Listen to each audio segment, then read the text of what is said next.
Hello dear student, आज पढ़ते हैं हम लोग। अभी तक हम चैप्टर कौन सा पढ़ रहे हैं? माइक्रो ऑर्गेनिज्म चैप्टर पढ़ रहे हैं, माइक्रो ऑर्गेनिज्म। ओके, तो अब हम देखते हैं क्या कि हमारा टॉपिक है अभी अगला नेक्स्ट क्या है कि disease causing micro organism in animal and plants. ठीक, आगे देखते हैं क्या है। ये कह रहा है कि डिजीज कॉजिंग इन एनिमल। सबसे पहले देखते हैं कि डिजीज कॉजिंग इन एनिमल कौन कौन सी बीमारियां हैं जो माइक्रो ऑर्गेनिज्म ह्यूमन बीइंग में ही नहीं बल्कि एनिमल्स में भी बीमारियां पैदा करते हैं। देखते हैं कैसे। तो ठीक है, देखते हैं कि सबसे पहले क्या है कि micro organism also cause diseases in animals. Some common disease animal are given below. तो माइक्रो ऑर्गेनिज्म जो होते हैं ये एनिमल्स में भी ये बीमारियां पैदा करते हैं। कैसे? पहला क्या है? Anthrax. It is A common bacterial that disease in cattle. ठीक है ना, जो कैटल हम पशुओं को, ठीक है ना, हम अपने पशुओं को कैटल में जब उनको रखते हैं, गाय हो गई, भैंस हो गई, ठीक है, जिनको हम पशुओं को पालते हैं, ठीक है ना, उनमें कैसी बीमारियाँ हैं? एंथ्रैक्स। एंथ्रैक्स बोलते हैं, इसे बोलते हैं गिल्टी रोग बोलते हैं। ठीक है, it is transmitted through contaminated air and infected animals. ये एयर के थ्रू, किसके थ्रू? ये एयर के थ्रू किसमें इन्फेक्टेड होता है? एनिमल में इन्फेक्टेड होता है। ठीक है ना, एयर के थ्रू एक एनिमल से दूसरे एनिमल में इन्फेक्टेड होता है। ठीक, अब देखते हैं रिंडर पेस्ट। रिंडर पेस्ट क्या है? एक पशु महामारी है, ठीक है ना, जो सभी प्रकार के पशुओं में होता है। ये जो वायरल डिसीज, जैसे वायरल फीवर हमारे लोगों में होता है कि वायरल फीवर हो जाता है, ठीक है, वैसे ही एनिमल्स में रिंडर पेस्ट होते हैं। It is a viral disease that occur in animal due to contaminated air, water and infected animals. ये कहाँ कहाँ फैलता है? ये किसके कंटेमिनेटेड से? एयर, वाटर और एनिमल्स। ठीक है ना, ये एयर में फैल जाता है, वाटर में और किसमें? एनिमल में। ठीक है ना, किसके थ्रू? इन सब के थ्रू एनिमल, जैसे दिख रहा है ना डिजीज एनिमल्स, जैसे कि पिकॉक हो गया, ठीक है ना,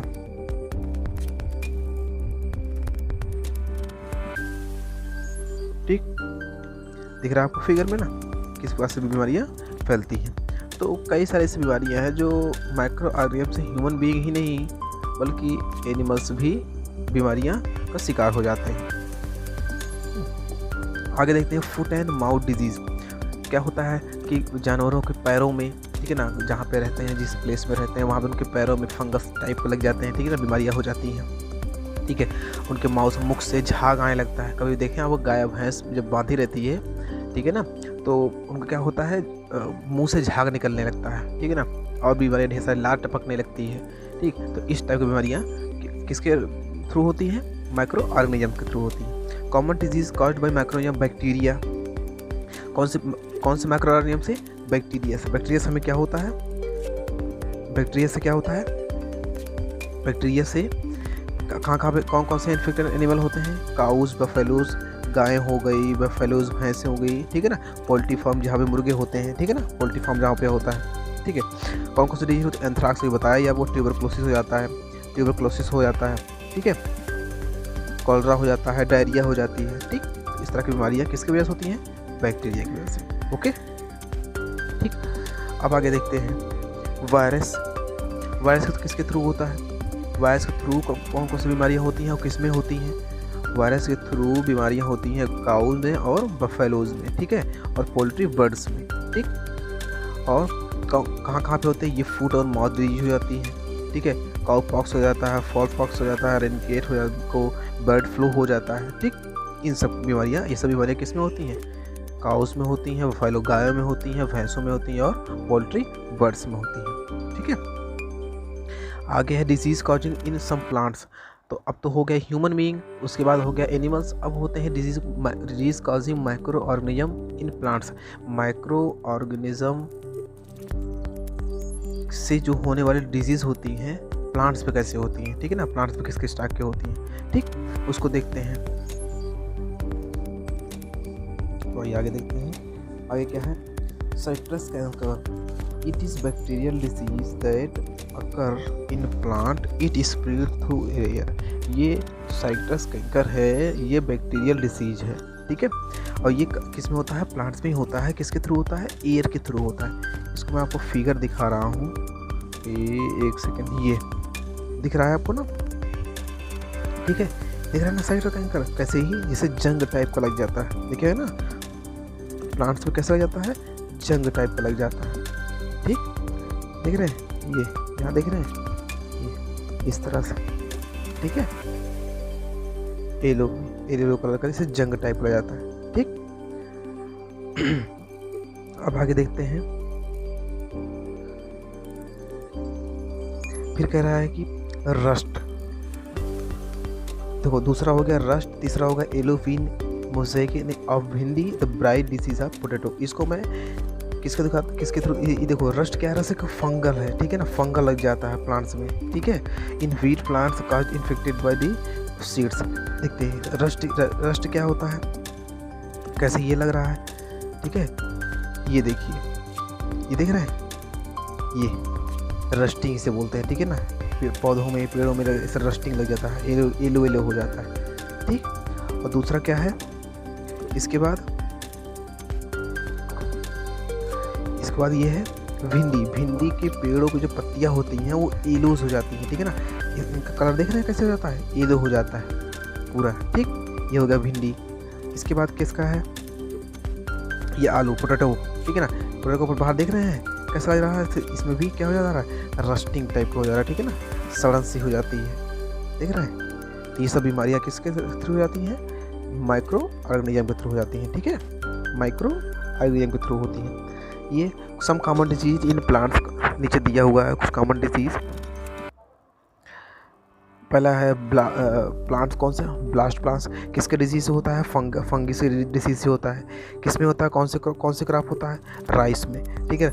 रस्ट ऑफ व्हीट, जो व्हीट में लगता है किसके होता है, फंगल किस में लगता है, व्हीट। कौन सा बैक्टीरिया होता है इसमें, फंगस होता है, और किस में लगता है, कौन से क्रॉप में, व्हीट में। तीसरा है शुगर के, गन्ने में, रेड रूट, लेकिन गन्ना देखा होगा ना, उसमें रेड कलर का जैसे जंग टाइप लग जाता है। फिर है चिकपी, किसमें, इसमें किसके होता है, फंगस के थ्रू ही होता है। टिक्का प्लांट में फंगल के थ्रू ही होता है। ग्राउंडनट, मस्टर्ड जिसे सरसों बोलते हैं, ठीक है ना, वाइट रस्टिंग हो जाती है, इसमें सफ़ेद कलर का जंग लग जाता है। टोबैको में किसके थ्रू होता है, वायरस के थ्रू होता है, और किस में होता है, टोबैको में, ठीक है।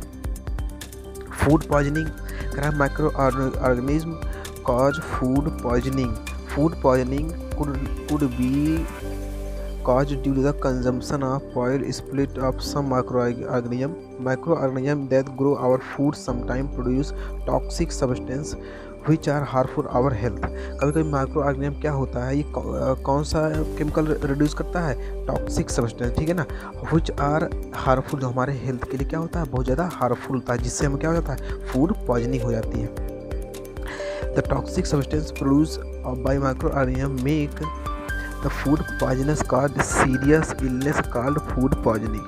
जो हमको बहुत ज़्यादा बीमार कर देता है, वैसा फूड क्या करता है, हमको बहुत ज़्यादा बीमार करता है। ये आपको दिख रहा होगा, स्टेल ब्रेड, ठीक है ना, रोटन फ्रूट्स, मतलब सब जितने भी बेकार जो सब्जियाँ बेकार हो जाती हैं, फ्रूट्स बेकार हो जाते हैं ना, तो it can B sometime cause even death. कभी कभी क्या होता है, इससे हमारी डेथ भी हो जाती है, ठीक। कहाँ से लगता है, फंगस ऑफ स्टेल, जो ब्रेड हम लाते हैं बाजार से खरीद कर, उसको फंगस टाइप के लग जाते हैं, ठीक है ना। मिल्क का खट्टापन हो जाता है। फ्रूट्स में क्या होता है, ऊपर से एकदम उसमें भी क्या लेयर जम जाती है, रोटिंग हो जाता है, रस्टिंग हो जाता है, ठीक है ना, जंग लग जाती है, फंगस लग जाते हैं, वेजिटेबल में फंगस लग जाते हैं, ठीक है। ये सब डिजीज़ हैं प्लांट्स में, ठीक। अब देखते हैं फूड प्रिजर्वेशन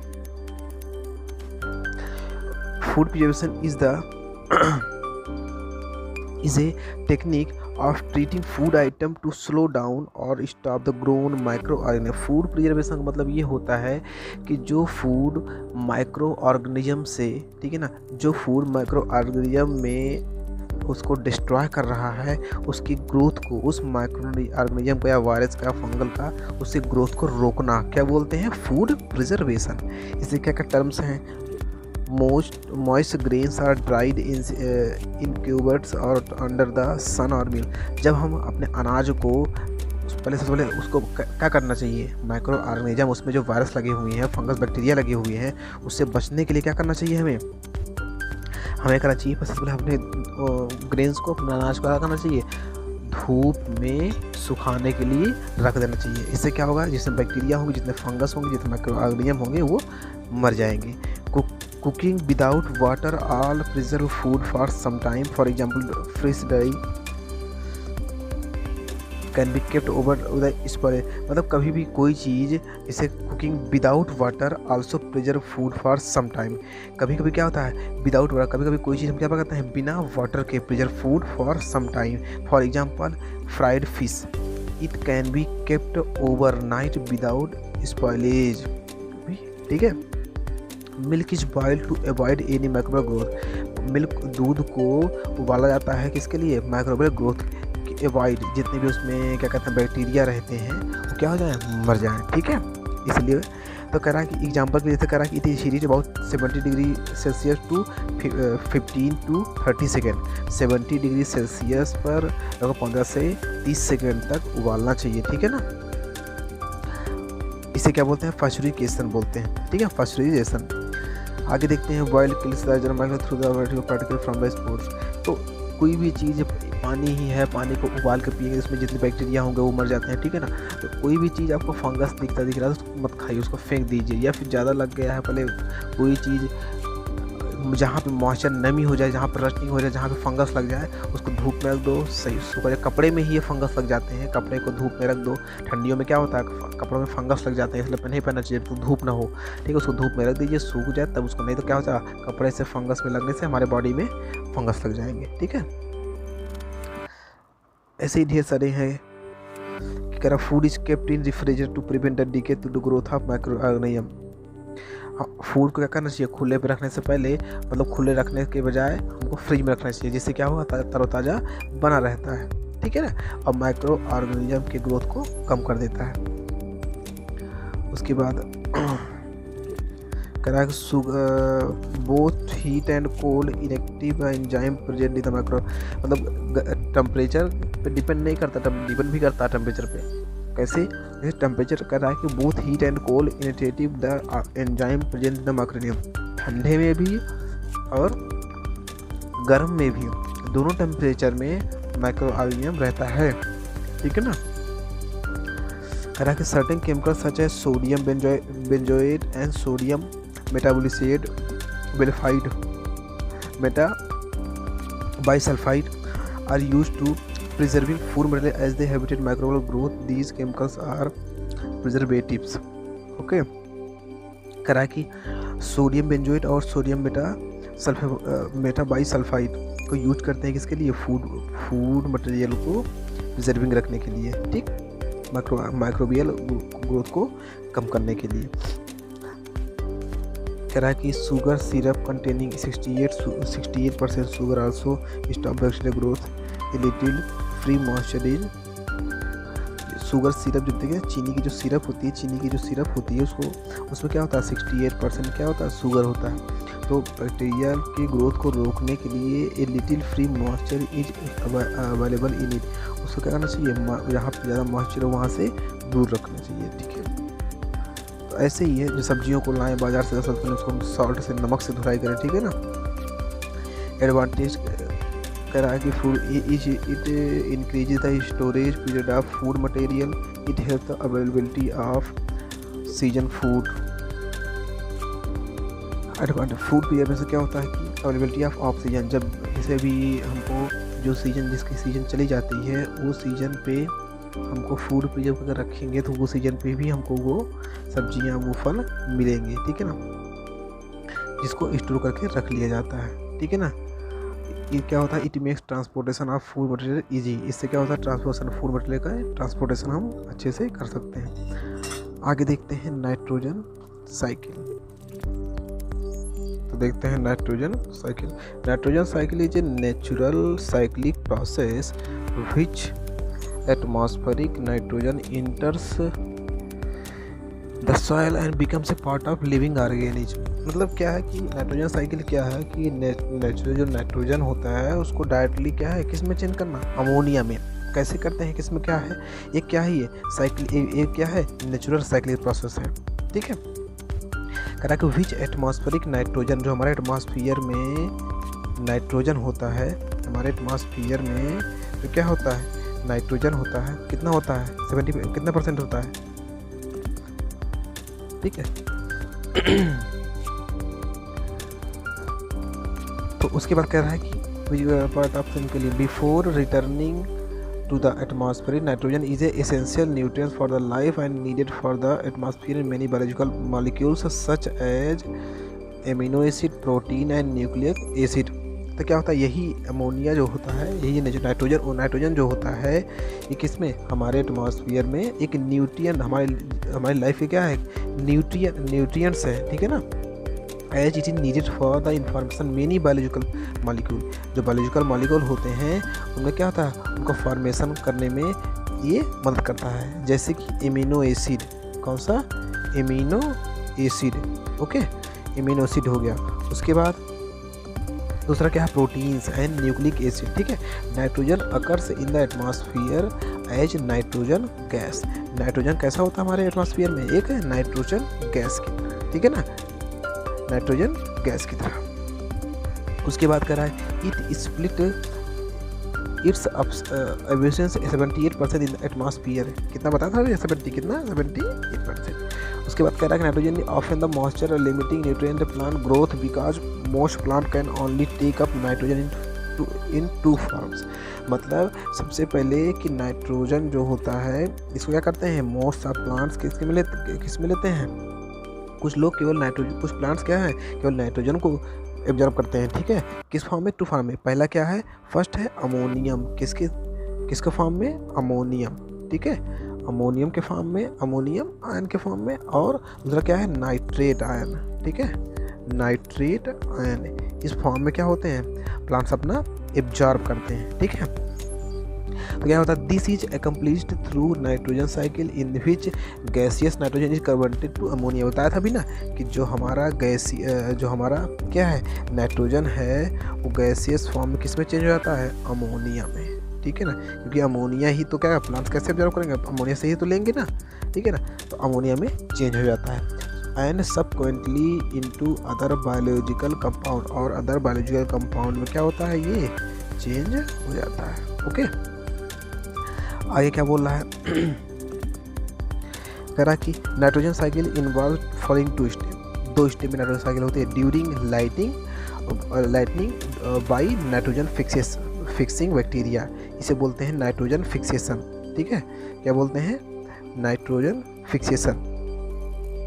ठीक है, आगे देखते हैं।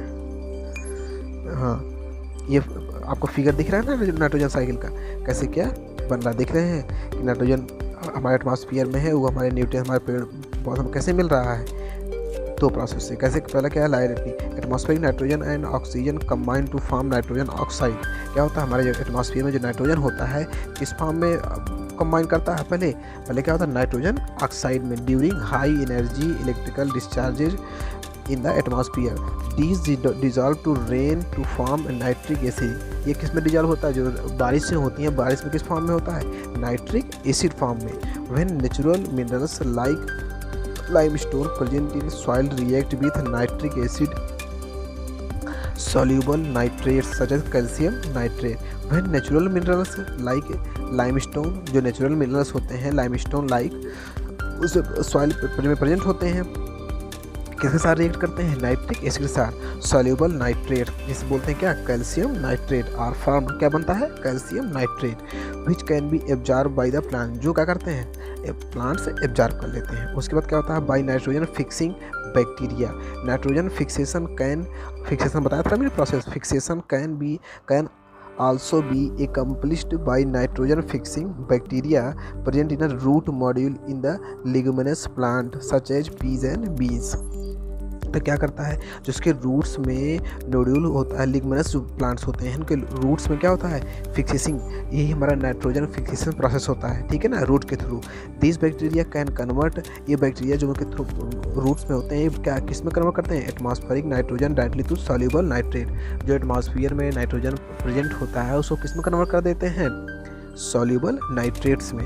Nitrogen fixed at nitrate is taken directly plants, nitrogen fixed at nitrates, nitrogen nitrate को कैसे चेंज करता है, directly plants to incorporate their tissue and plant, root के थ्रू प्लांट्स के टिश्यू और प्लांट्स टिश्यू में और उसके क्या होते हैं, उसके प्रोटीन्स में कन्वर्ट कर लेते हैं। फिर nitrogen then passes through the food chain from plants to herbivorous and they carnivorous। उसके बाद क्या, मतलब यही प्रोसेस है कि एक के थ्रू, मैंने जिसे कहते हैं ना कि चेन होती है, तो यहाँ से इनको हमने प्रोड्यूस किया, हमने इनको गिव किया, हमने इनको दिया, हमने इनको दिया, ये धीरे धीरे होते ये खाएंगे, इससे ये बनेगा, इससे नाइट्रोजन साइकिल बनेगा।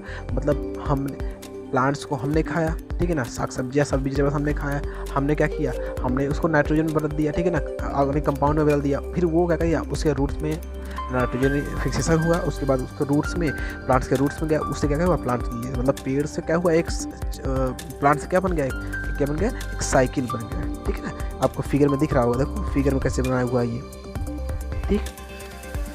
तो ये सब था, थोड़ा संक्षेप में बता दिया, ठीक है ना। चलिए फिर आगे बढ़ते हैं, ठीक है। आगे एक्सरसाइज हम नेक्स्ट वीडियो में करेंगे, ठीक। Okay, bye bye.